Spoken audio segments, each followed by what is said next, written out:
أعوذ بالله من الشيطان الرجيم بسم الله الرحمن الرحيم نحمده ونصلي على رسوله الكريم أما بعد إن الله وملائكته يصلون على النبي يا أيها الذين آمنوا صلوا عليه وسلموا تسليما اللهم صل على سيدنا ومولانا محمد وعلى آله وأصحابه أفضل صلواتك وعدد معلوماتك وبارك وسلم اللهم صل وسلم بارك على سيدنا محمد النبي الأمي الذي قرنت البركته بذاته حمية وتعبد الله وعلى من بكيه وذكره ورعياه. برادر الكريم السلام علیکم ورحمۃ اللہ وبرکاتہ. الحمدللہ ثم الحمدللہ الحمدللہ ثم الحمدللہ. اللہ تعالیٰ کا بے انتہا فضل و کرم ہے کہ اس نے ہمیں مسلمان بنا کر پیدا فرمایا اور ہمیں پیدا ہونے کا فخر عطا فرمایا. الحمدللہ یہ فخر رشک انبیاء نکلا. مزید برائے کرم کہ اس نے ہمیں اپنے اولیاء کے دامن سے وابستہ فرمایا. اس بابرکت مہینے میں ہم کو زندہ رکھا. تراویح سے، سحر سے، افطار سے، رمضان سے، روزے سے اس کی قدر کرنے کی ہمیں توفیق عطا فرمائی. الحمدللہ اللہ تعالیٰ کا بے انتہا فضل و کرم ہے. یہ جو مہینہ ہے اس مہینے کی نسبت کلام پاک سے بھی ہے، قرآن شریف سے بھی ہے. تو ہم کچھ قرآن شریف کے بارے میں ہم جاننے کی کوشش کریں گے جتنی اپنی استطاعت ہے. اللہ تعالیٰ قرآن میں ارشاد فرماتا ہے کہ شہر رمضان الذی انزل فیہ القرآن ھدی للناس وبینات من الہدی والفرقان. اور ایک جگہ اللہ تعالیٰ ارشاد فرماتا ہے الف لام میم ذالک الکتاب لا ریب فیہ ھدی للمتقین. دو الگ الگ باتیں ہیں اس میں. ایک تو پہلا جو آیت پڑھے ہم شہر رمضان الذی انزل فیہ القرآن، یعنی یہ رمضان کے مہینے میں اللہ تعالیٰ نے قرآن کو نازل فرمایا. ھدی للناس تمام لوگوں کے لیے ہدایت ہے. یہاں پہ اللہ تعالیٰ ارشاد فرما رہا کہ تمام لوگوں کے لیے ہدایت ہے. اور بینات من الہدی والفرقان، یعنی گمراہی اور ہدایت کے کھل کھل کے بیان کر دیتی ہے. یعنی غلط چیز کیا ہے، صحیح چیز کیا ہے، دونوں میں تمیز کر دیتی ہے. اب یہاں پہ اللہ تعالیٰ یہ آیت میں ارشاد فرما رہا کہ قرآن جو ہے تمام انسانیت کے لیے ہدایت ہے. جبکہ سورہ بقرہ کے پہلی آیتوں میں اللہ تعالیٰ ارشاد فرماتا ہے الف لام میم ذالک الکتاب لا ریب فیہ ھدی للمتقین. یعنی الف لام میم ذالک الکتاب لا، یہ وہ کتاب ہے جس میں کوئی شک و شبہ نہیں اور ہدایت ہے متقی لوگوں کے لیے. یعنی ہدایت تو تمام انسانیت کے لیے ہے، لیکن ہدایت وہی پاتے ہیں جو متقی ہیں. اب اس کی مثال جو ہے، ایک مثال آسان مثال جو ہے، برسات جو ہوتی ہے، برسات جو ہوتی ہے تمام علاقے کے لیے ہوتی ہے. برسات جو ہوتی ہے تمام علاقے کے لیے ہوتی ہے، لیکن جو زرخیز زمین ہوتی ہے وہ زمین اناج پیدا کرتی ہے. وہ زمین کے لیے بارش نفع بخش ہے، فائدے مند ہے. جبکہ پتھریلی زمین پہ، بنجر زمین پر وہ پانی آتا ہے، بہتا ہے اور چلا جاتا ہے. یعنی وہ پانی وہ زمین کے لیے فائدے مند نہیں ہے. وہی پانی ہے لیکن زرخیز زمین کے فائدے مند ہے. یعنی جو متقی ہوتے ہیں وہ اس سے ہدایت پاتے ہیں. مطلق کی تو ہدایت ہے، قرآن مطلق سب کے لیے ہدایت ہے، لیکن ہدایت کون حاصل کرتے ہیں؟ وہ لوگ حاصل کرتے ہیں جو متقی ہیں.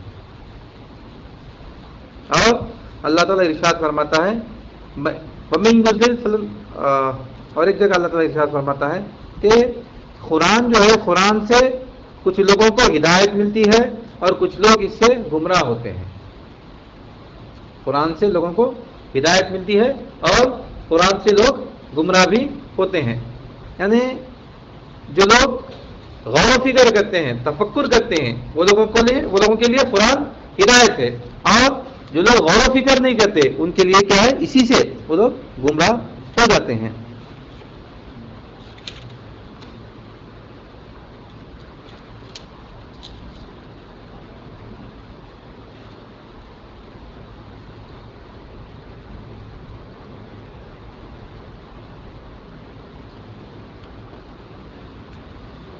یذل بہ کثیرا ویہدی بہ کثیرا.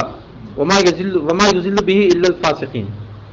یعنی اللہ تعالیٰ کی شروع سے جو آیت ہے، آیت اللہ تعالیٰ ارشاد فرماتا ہے ان اللہ لا یستحی ان یضرب مثلا ما بعوضة فما فوقها فاما الذین آمنوا فیعلمون انه الحق من ربهم واما الذین کفروا فیقولون ماذا اراد اللہ بهذا مثلا یضل به کثیرا ویہدی به کثیرا وما یضل به الا الفاسقین.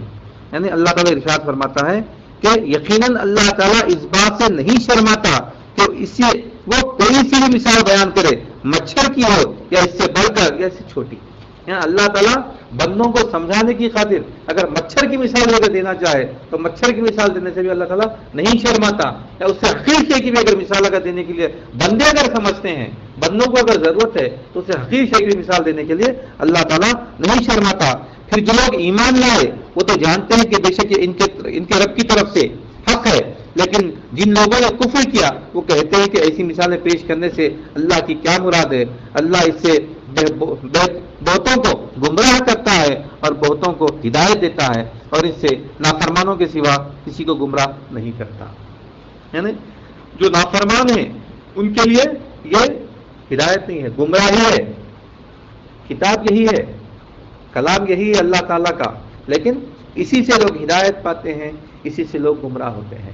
ہدایت وہ لوگ پاتے ہیں جو متقی ہیں، گمراہ وہ لوگ ہوتے ہیں جو اللہ کے نافرمان ہیں، جو اللہ کی بات میں شک و شبہ کرتے ہیں. وہ لوگ اس سے کوئی فائدہ نہیں اٹھا سکتے.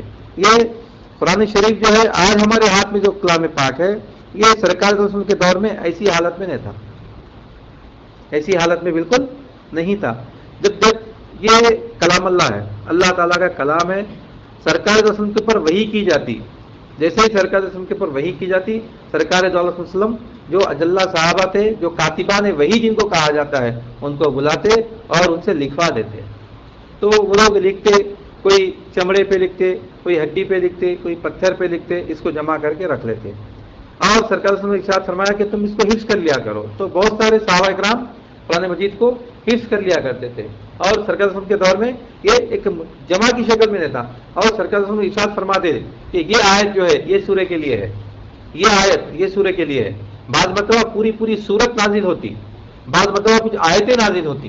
تو اللہ سرکار رسول ارشاد فرما دیتے کہ یہ آیت یہاں کے لیے ہے، یہ آیت یہاں کے لیے ہے، اور یہ سورہ کی ترتیب یہ ہے، یہ سورہ کی ترتیب یہ ہے، یہ سورہ کی ترتیب یہ ہے. یعنی سرکار رسول صلی اللہ علیہ وسلم تمام ترتیب بتا دی. لیکن قرآن کو ایک مجلد شکل میں نہیں تھا، قرآن ایک مجلد شکل میں نہیں تھا. جب سرکار دو علیہ وسلم دنیا سے پردہ فرما گئے، اب اگر صدیق رضی اللہ تعالیٰ عنہ کا دور آیا تو اس وقت جنگ یمامہ ہوئی، جو مسلمہ کذاب سے جنگ ہوئی تھی. خالد بن ولید رضی اللہ تعالیٰ عنہ سے وہ باغ میں ہوئی جنگ. وہ آخر کا جو فیصلہ معرکہ ہوا باغ میں ہوا، اور مسلمہ کذاب یعنی جو نبوت کا جھوٹا دعویٰ کرا تھا وہ مارا گیا. لیکن اس کے ساتھ ساتھ تقریباً 700 صحابہ جو حفاظ تھے اس میں شہید ہوئے. تقریباً 700 صحابہ جو حفاظ تھے اس جنگ میں شہید ہوئے. تو میرے فاروق رضی اللہ تعالیٰ عنہ غور کرے، یہ بات غور کر کے بولے، ابو بکر صدیق رضی اللہ عنہ کے پاس تشریف لائے، بولے کہ ابو بکر صدیق رضی اللہ تعالیٰ عنہ یہ جو گمراہی اور کفر کی جو جنگ ہے جلدی ختم ہونے والی نہیں ہے، یہ لمبی چلنے والی جنگ ہے. اور صحابہ اکرام حفاظ اکرام ایسا اگر شہید ہوتے رہے تو خوف ہے کہ کہیں کلام اللہ ختم نہ ہو جائے. مطلب کہیں سب یاد کرے ہوئے ہیں، لکھا ہوا کہ نہیں ہے، ہم ان کو کتابی شکل میں لے لیں گے. تو ابو بکر صدیق رضی اللہ تعالیٰ عنہ انکار کر دیے، بولے کہ جو کام سرکار صلی اللہ علیہ وسلم نہیں کرے میں بھی نہیں کرتا، جو کام حضور صلی اللہ علیہ وسلم نہیں کرے وہ کام میں بھی نہیں کرتا. لیکن ہمارے فاروق رضی اللہ تعالیٰ بار بار سمجھاتے رہے، ضرورت محسوس کرتے رہے. تب ابو بکر صدیق رضی اللہ تعالیٰ عنہ اس کو غور کرے، سوچے ہاں نہیں یہ ضروری ہے. اس کے بعد آپ نے حضرت زید بن ثابت رضی اللہ تعالیٰ عنہ کو حکم دیا کہ آپ کلام پاک کو ایک جلد کی شکل دیں، یعنی ایک کتابی شکل دیں پورا، جس کا جہاں جہاں پہ ہیں پورے لکھے ہوئے. تو آپ پورے لائے. آپ فرماتے ہیں کہ اگر ابو بکر صدیق رضی اللہ تعالیٰ عنہ مجھے ایک بڑے پہاڑ کو ہٹا کے یہاں سے رکھنے کا حکم دیتے تو میرے کے لیے آسان ہوتا. یہ جو کام دیے میرے لیے اس نے بڑا کام دیا، اس سے بڑا کام دے دیا میرے کو. لیکن الحمدللہ آپ وہ کام کرے اور ایک کتابی شکل میں اس کو لا کے نسخے کو ابو بکر صدیق رضی اللہ عنہ کے حوالے کر دیا الحمدللہ. اس کے بعد وہ جو نسخہ تھا وہ نسخہ عمر فاروق رضی اللہ تعالیٰ عنہ کے دور میں آپ کے پاس آیا. اس کے بعد حفصہ رضی اللہ تعالیٰ عنہ شاید وہاں آپ کے پاس رہا. اس کے بعد عثمان غنی رضی اللہ تعالیٰ عنہ کے دور میں فتوحات بہت زیادہ ہو گئے، بہت بڑھ گئے فتوحات. اور عرب کے جو لوگ تھے یہ بھی عربی بولتے، وہ بھی عربی بولتے، عربی سمجھ جاتے تھے. اب اردو جیسی ہماری زبان ہے، ہم یہاں پہ اردو الگ بولتے، بھونگیر کے لوگ الگ اردو بولتے، بیدر کے لوگ الگ اردو رہتی، لیکن تلفظ میں آگے پیچھے ہو جاتا، لیکن سمجھ جاتے پھر بھی ہم سمجھ جاتے. لیکن اور جب آگے بڑی بات تو جو لوگ کیا ہے، کیونکہ سرکار رسم سے دور ہوتے گئے، دور ہونے کی وجہ سے کیا ہو گیا، وہ لوگ کیا کہنے لگے، ان کو جو سکھا ہے وہ صحیح منہ بولنے لگے، یعنی میرا پڑھنا صحیح ہے. ادھر کے لوگ بولتے کہ میرا پڑھنا صحیح ہے، ادھر کے لوگ بولتے کہ میرا پڑھنا صحیح ہے. ایک جنگ ہوئی، جنگ کا نام میں بول رہا ہوں، ایک جنگ میں حضرت موسیٰ عشری رضی اللہ تعالیٰ عنہ شریک تھے شاید اس جنگ میں. وہ جنگ میں دیکھے وہاں پہ جو لوگ نئے نئے مسلمان ہوئے تھے دوسرے علاقے کے، وہ لوگ لڑنا شروع کر دیے کہ میں صحیح پڑھ رہا ہوں، میں صحیح پڑھ رہا ہوں. ہو گیا وہ بولے کہ کہیں ایسا تو نہ ہو جائے کہ یہود و نصارہ کے جیسا فرق آ جائے. آپ فوراً آپ عثمان غنی کے پاس آ کے بولے کہ بھائی یہ معاملہ ہے، تو آپ فوراً کیا کریں، وہ جو ایک نسخہ تھا وہ نسخے کے کئی کاپیاں بنائیں، کئی کاپیاں بنا کے کہتے چوتھا پھیلا دیے، بولے کہ یہی ترتیب سے پڑھنا، زیر زبر بھی الگ نہیں ہونا، جتنا مت کھینچنا ہے اتنا مت ہونا، مطلب اس کی جتنی وہ جو ہے پڑھنے کا طریقہ ہے وہی طریقے سے ہم کو پڑھنا ہے. تو الحمدللہ اللہ تعالیٰ، کیونکہ اللہ تعالیٰ قرآن میں ارشاد فرمایا کہ ہم اس کے نازل کرنے والے ہیں اور ہم ہی اس کے محافظ ہیں، کوئی اس میں رد بدل نہیں کر سکتا. تو تمام دنیا کے لوگ اس بات پر متفق ہیں کہ سرکار رسم کے دور میں جو کلام پاک نازل ہوا تھا، آج 1400 سال کے بعد بھی اس میں ایک زیر زبر کا فرق نہیں ہے، اور قیامت تک اس میں کوئی فرق نہیں آ سکتا. اب جو لوگ عربی لوگ تھے، عربی لوگ تو اس کو پڑھنے لگے. اب اجمی لوگوں کو عربی نہیں آتی، اللہ ہے، اللہ کو اللہ بھی پڑھ سکتے، اللہ کو اللہ بھی پڑھ سکتے، الف کو زیر پڑھ سکتے، زبر پڑھ سکتے، پیش پڑھ سکتے. یہ غلطیاں عجم میں ہونے لگی. تو یہ غلطیوں کی عجم میں ہونے کے بعد ایک مرتبہ کے بعد حجاج بن یوسف بن حجاج، بہت بڑا ظالم ایک شخص تھا، بنو امیہ کے خلافت کے دور میں. وہ بولتے ہیں کہ لوگ بہت بڑا ظلم کرا، کیونکہ کعبۃ اللہ کے پرس نے پتھر بازی بنڈے برسائے تھے، بڑے بڑے پتھر برسائے تھے، آگ لگوائی. حضرت زبیر رضی اللہ تعالیٰ عنہ کے ساتھ ان کی جنگ ہوئی تھی بنو امیہ کے یزید کے بعد کے بادشاہوں میں. تو وہ ایک کام یہ کرا کہ بھائی جو عجم کے لوگ ہیں، جو عربی جس کو نہیں آتی، وہ لوگ کو کیسا پڑھنا ہے، بولے تو زیر زبر پیش اس کی ایجاد ہے. زیر زبر پیش یعنی کیسا پڑھنا. اب ہم کو تو نہیں معلوم نا بھائی، ہم الحمدللہ الحم کو الحم بھی بول سکتے، الحم بھی بول سکتے، الحم بھی بول سکتے، ہم کو نہیں معلوم مانا اس کا. ہم خالی ریڈنگ کر رہے ہیں، ہم خالی ریڈنگ کر رہے ہیں. تو ریڈنگ بھی غلطی نہیں ہونا، غلط نہیں پڑھنا، اس وجہ سے اس نے وہ چیزیں لگائی. الحمدللہ اللہ تعالیٰ کے فضل و کرم سے کلام پاک جیسا ہے لوح محفوظ پہ جیسا پڑھنا ہے ویسا الحمدللہ آج تک ہم پڑھ رہے ہیں. اب یہ جو کلام پاک ہے، کلام پاک اللہ تعالیٰ ریڈنگ کرنے کے لیے نہیں بھیجا ہے. کلام پاک جو ہے یہ جامع نظام حیات بولتے اس کو، یعنی پوری حیات میں جو مسائل، جو چیزوں کی ضرورت ہے، تمام کی تمام چیزیں اس کلام پاک میں موجود ہیں. اس کے 3 ابواب ہیں، اس کے 3 ابواب ہیں. ایک ہے اوامر، ایک ہے نواہی، ایک ہے قصص الانبیاء، یعنی ایک ہے احکامات، یہ کرو یہ کرو یہ کرو یہ کرو یہ کرو، ایسا کرو ایسا کرو. ایک ہے مناہیات، یہ مت کرو یہ مت کرو یہ مت کرو یہ مت کرو یہ مت کرو یہ مت کرو. اور ایک ہے قصص الانبیاء، یعنی انبیاءوں کے قصے، تاکہ ہم اس سے عبرت حاصل کریں، سبق حاصل کریں. لوط علیہ السلام کی قوم غلطیاں کری، کیسا اللہ تعالیٰ ان پہ عذاب نازل کرا. موسیٰ علیہ السلام کی قوم کیسا گاؤں کے بچڑے کی پوجا کری، کیسا اللہ تعالیٰ ان کی توبہ کو قبول کرا. عبرت حاصل کرو. یعنی جو قوم گمراہ ہوئی، جو قوم پچھلی قومیں جن وجوہات کی بنا پہ گمراہ ہوئی، وہ مثال سامنے رکھے اللہ تعالیٰ کہ تم ایسا کریں گے تم کو بھی ویسی سزا ملیں گی، تم ایسا کریں گے تم کو بھی ایسا سزا ملیں گی، تم ایسا کریں گے تم کو بھی ایسی سزا ملے گی. یعنی کلام پاک میں اللہ تعالیٰ انبیاءوں کے قصے بیان کر کے ہم کو تنبیہ فرما رہا کہ تم یہ کام مت کرو، اور احکامات دیا کھلے کھلے کہ یہ کام کرو یہ کام کرو یہ کام کرو، یہ کام مت کرو یہ کام مت کرو یہ کام مت کرو. یعنی ہر شے کے متعلق کس کی عبادت کرنا، کیسی کرنا، سرکار رسول کے اوپر ایمان لانا کیسے لانا، انبیاءوں پہ ایمان لانا کیسے لانا، رسولوں پہ ایمان لانا کیسے لانا، کتابوں پہ ایمان لانا کیسے لانا، حکومت کرنا تو کیسا کرنا، انصاف کرنا تو کیسا کرنا، جائیداد کے حقوق کس کے کتنے ہیں، بیوی کے حقوق کیا ہیں، یعنی ایک ایک چیز، حکومت کیسے چلانا، حقوق کس کے کیسے ادا کرنا، عبادت کیسی کرنا، یعنی زندگی کے تمام مسائل کو اللہ تعالیٰ نے اس کتاب میں سمیٹ دیا. تو یہ کوئی معمولی کتاب نہیں ہے، ایک معمولی چیز نہیں ہے، اللہ تعالیٰ کی طرف سے ہمارے لیے ایک بیش بہا نعمت ہے. ہم جو تمہید میں کہتے ہیں کہ الحمدللہ اللہ تعالیٰ کا بے انتہا فضل و کرم ہے کہ اس نے ہمیں قرآن جیسی نعمت عظما سے سرفراز فرمایا. قرآن جیسی نعمت عظما سے ہم کو سرفراز فرمایا. یہ کوئی معمولی کتاب نہیں ہے، ہم اس کو ریڈنگ کرنے کے لیے اللہ تعالیٰ کتاب کو نہیں بھیجایا. حضرت قبلہ ہمیشہ ایک مثال دیتے ہیں کہ ایک شخص ہے جو باہر گیا، ایک شخص باہر گیا، باہر جا کے کیا کرا، باہر جانے کے بعد وہاں پہ اپنی بیوی کو ایک خط لکھا، وہاں سے اس کے ساتھ ساتھ ایک منی آرڈر رکھا، اس نے ایک چیک رکھا، بولا کہ میرے بچوں کے لیے ہے یہ سب. وہ بیوی کیا کرتی، وہ خط آتے ہی خط لاتی، چومتی اس کو، پپیا لیتی، اس کو حفاظت سے جوزدان میں رکھ کے اوپر رکھ دیتی. ہر مہینہ خط آتا، ہر مہینہ چیک ہوتا، وہ اس کو سمجھ میں نہیں آتا، اس کی رکھتی انہیں بند کر کے رکھ دیتی. بچے جو تھے اس کے پیسے نہیں ہے، سمجھ رہی انہیں پیسہ نہیں آ رہا، بچے اس کے پڑھے لکھے نہیں، آوارہ ہو گئے، خراب ہو گئے. جب وہ شخص باہر سے واپس آئیں گا، واپس آ کے بولیں گا میں تمہیں کو، ارے یہ حالت کیسی ہو گئی بچوں کی، پیسے نہیں تھے میرے پاس، ارے پیسے نہیں تھے، میں بھیجا رہا تھا نا، کہاں بھیجا رہے تھے، وہاں رکھے ہوئے، ارے میں تیرے کو یہ چوپ کے اوپر رکھنے کا سے نہیں بھیجایا، تو اس کو پڑھنا تھا. اس میں لکھا تھا کہ یہ جو میں 5,000 کا چیک بھیجایا، 10,000 کا چیک بھیجایا، یہ قیمت بھیجایا، یہ بچوں کی پڑھائی کے لیے ہے، یہ کام کے لیے ہے، یہ دودھ والی کے لیے ہے، یہ فلاں کے لیے، یہ فلاں کے لیے، یہ زمین خریدنے کے لیے، میں ہمیشہ بھیجایا. یعنی میں جو احکامات بھیجایا وہ احکامات کو تو سمجھی نہیں، احکامات کو تو اس کو ادب سے چوم کے رکھ دی، احکامات کو سمجھی نہیں. یہ جو چیز ہے چوم کے رکھنے کی چیز نہیں ہے، اس کو سمجھنے کی ضرورت ہے اور اس پہ عمل کرنے کی ضرورت ہے. قرآن کے جو تقاضے ہیں، قرآن کا تقاضا کیا ہے کہ سب سے پہلے تو اس کو پڑھا جائے.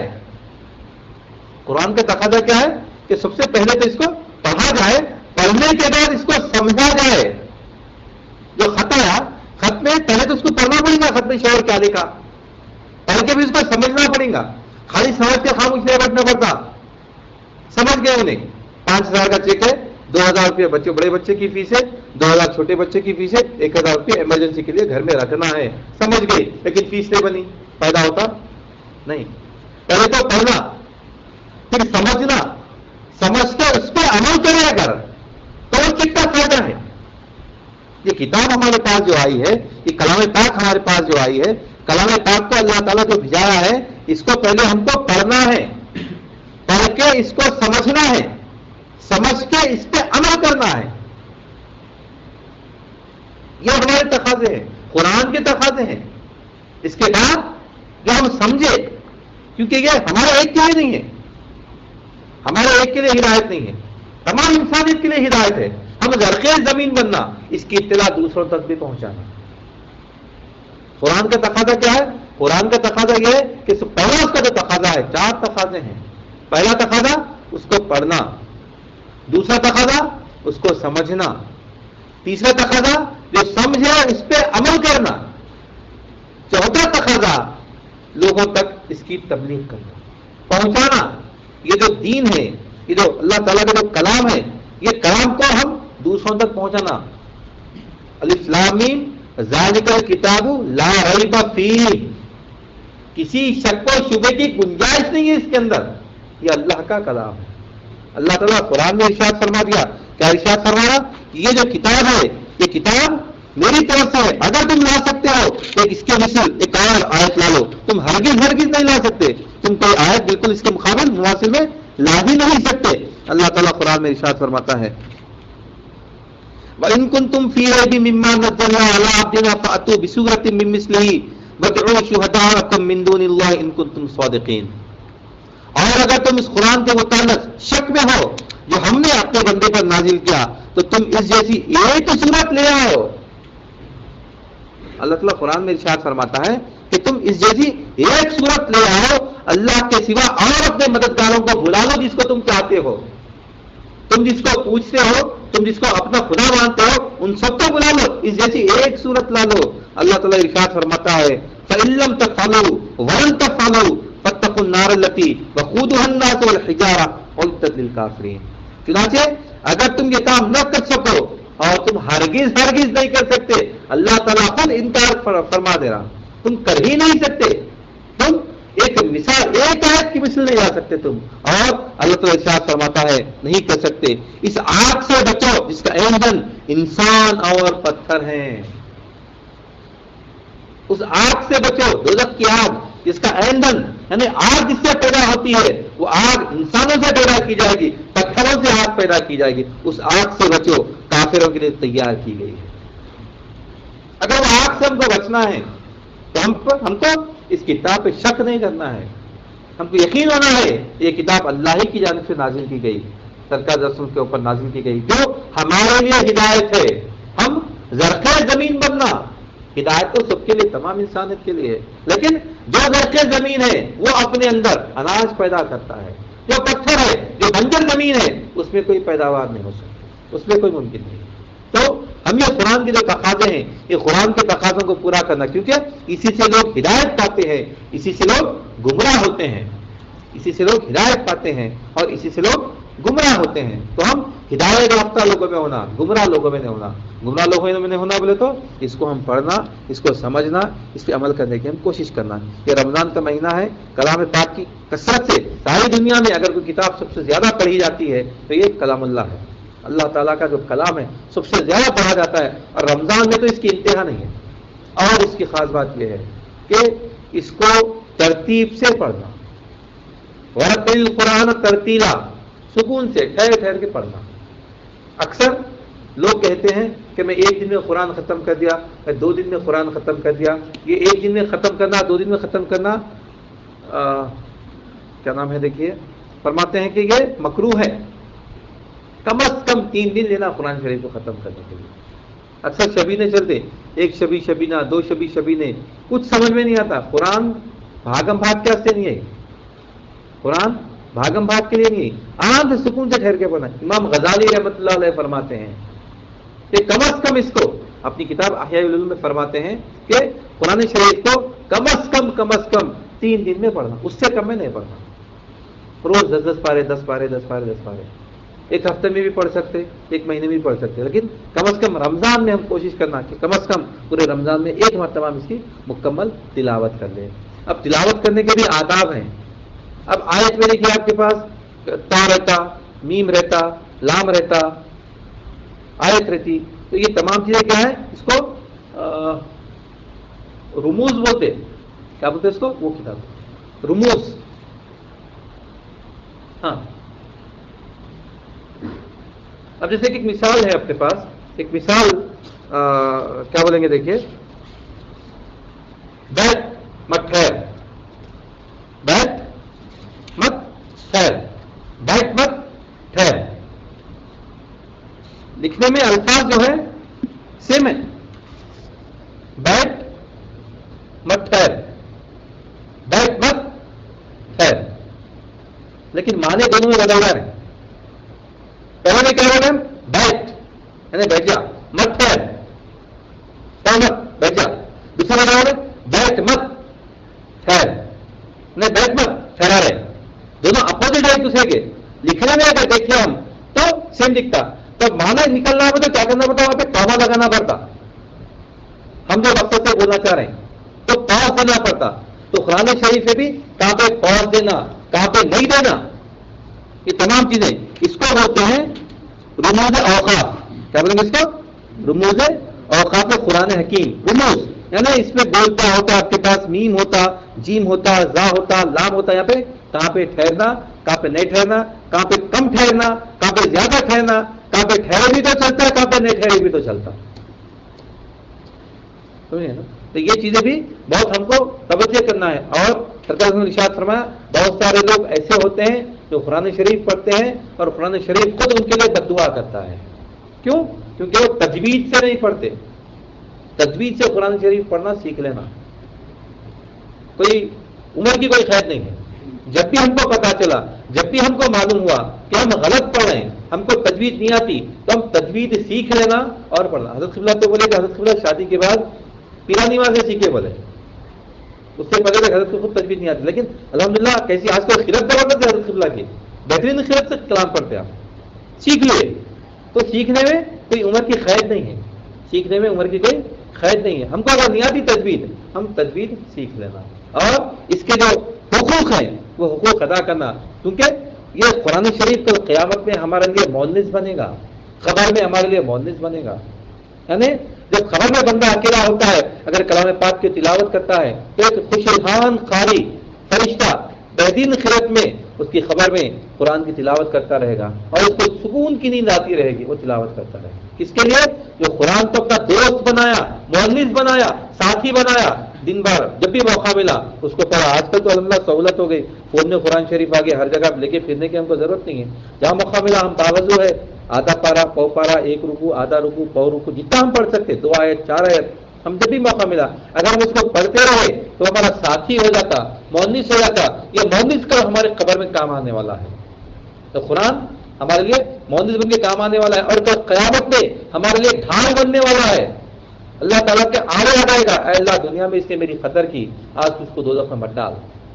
دنیا میں اس نے میری قدر کی، آج اس کو دوزخ میں مت ڈال. قرآن ہمارے لیے کل وہ ایک دوزخ سے نجات کا ذریعہ بننے والا ہے، دوزخ سے نجات کا ذریعہ بننے والا ہے. اور فرماتے ہیں کہ سرکار نے ارشاد فرمایا کہ قرآن پڑھتے وقت گریہ بزاری کرو، رونے کی جیسے رونا آنا چاہیے، ہم کو رونا چاہیے. اگر رو نہیں سکے ہم تو کم از کم رونی صورت ہماری ہونی چاہیے، رونے کی آواز ہماری ہونی چاہیے تو کہ اللہ تعالیٰ راضی ہو جائے. یہ قرآن کے حقائق ہیں. قرآن کی خالی ریڈنگ کرنا نہیں ہے، قرآن خالی ریڈنگ کیا، ایک لفظ کے 10 نیکی تو ملنے والے ہیں، ایک لفظ کے 10 نیکی ہم کو وہ تو ملنے والے ہیں، لیکن ہم کو نیکیوں کے پیچھے بھاگنا نہیں ہے. عبادت ہم کو جنت کی طلب میں کرنا نہیں ہے، عبادت ہم کو تقویٰ حاصل کرنے کے لیے کرنا ہے. تقویٰ کیا ہے؟ اللہ کی ناراضگی تقویٰ ہے، اللہ کی ناراضگی سے بچنا، اللہ کی ناراضگی سے بچنا تقویٰ ہے، اللہ کو راضی کرنا تقویٰ ہے. اللہ کو راضی کرنے کی فکر کرنے تقویٰ ملتا ہے. عبادت تقوی کے لیے کرنا ہے، جنت کے لیے نہیں. تو اللہ تعالیٰ جنت تو دیتا ہی دیتا. مثال جو حضرت اللہ ہمیشہ دیتے ہیں کہ گائے اگر کوئی آدمی خریدتا ہے تو گائے کے خریدنے کا جو مقصد ہوتا ہے، گائے کے خریدنے کا مقصد دودھ حاصل کرنا ہوتا ہے. گوبر کے لیے کوئی گائے نہیں خریدتا، گوبر تو فری میں مل جاتا. اگر وہ کام میں آنے والی چیز ہے. ابھی آج بھی میرے خیال سے گاؤں میں لوگ اس کے ابلے لگا کے آگ لگانے کے لیے استعمال کرتے ہیں. سائنس ترقی کے لیے تھوڑا سا بایو گیس بھی اس سے بنا رہے ہیں، گیس بھی بن رہی اس سے. لیکن لوگ پرانے زمانے میں اس کو چولہے میں استعمال کرتے تھے، لکڑی کی جگہ پہ چارے کی طور پہ استعمال کرتے تھے. ہے نا، وہ مل رہا، لیکن اصل جو گائے کا مقصد ہے دودھ حاصل کرنا ہے. اللہ کی رضا ہماری مقصد ہونا چاہیے، ہماری عبادت کا مقصد اللہ کی رضا ہونا چاہیے. جنت تو ایسے مل جاتی ہمارے، جنت تو انشاءاللہ ایسے ہی مل جائے گی. اللہ راضی ہو گیا تو جنت اللہ کی ہے. اپنے بندوں کے لیے تو رکھا بنایا انہیں، اپنے ہم اللہ کے بندے ہو گئے تو اللہ تعالیٰ ہم کو جنت میں داخل نہیں کریں گا، برابر داخل کریں گا انشاءاللہ ثم انشاءاللہ. تو ہم کوشش کرنا چاہیے کہ رمضان میں ہم اس کی تلاوت کا جتنی کر سکتے ہیں، اس کا جو حق ہے وہ ادا کرنے کی ہم کو کوشش کرنی چاہیے. میں اپنی بات کو ختم کرتا ہوں. اللہ تعالیٰ سے دعا کرتا ہوں کہ یا الہ الا انت، جو کچھ بھی کہا گیا ہے، جو کچھ بھی سنا گیا ہے، کہنے والے کو سننے والے کو دونوں کو سمجھ عطا فرما. ہم کو قرآن کے تقاضوں کو پورا کرنے کی توفیق عطا فرما. اس کے جو مقاصد ہیں اس مقاصد کو ہم کو حاصل کرنے کی توفیق عطا فرما. میرے محبوب کا صدقہ عنایت فرما. واسطے میں کریم صلی اللہ علیہ وسلم ہم کو ہمارے شیخ کو دونوں عالم میں موجود ممتاز رکھ. ان کی دلی مرادوں کو پورا فرما، ان کے درجات کو بلند فرما، ان کے مرقبال میں ترقی عنایت فرما، انہیں صحت کاملہ عاجلہ مستملہ عنایت فرما. واسطے میں کریم صلی اللہ علیہ وسلم کا ان اللہ وملائکتہ یصلون علی النبی یا ایھا الذین آمنوا صلوا علیہ وسلموا تسلیما. اللهم صل على سيدنا ومولانا محمد وعلى اله واصحابه افضل صلواتك وعدد معلوماتك وبارك وسلم. سبحان ربك رب العزة عما يصفون وسلام على المرسلين والحمد لله رب العالمين.